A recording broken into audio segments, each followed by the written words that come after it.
What about disinformation and misinformation and kind of this GameStop phenomenon or this January 6th type issue? Talk about that.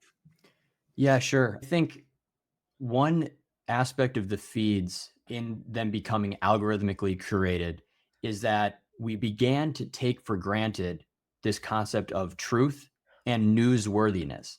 So you remember newscasters in the 20th century, that's like a very classic image that many of us have of trusting news sources and trusting broadcasters.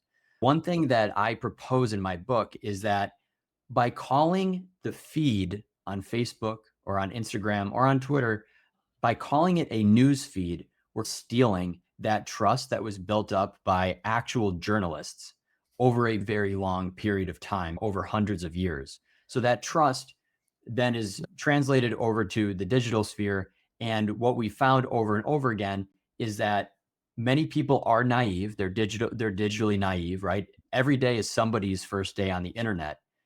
But what happens when somebody is viewing this feed thinking that's what they're supposed to see or that's what's right or that's what is most important, it can easily be used to push propaganda or to push a certain message, basically by the whim of the platform itself or a deep-pocketed advertiser.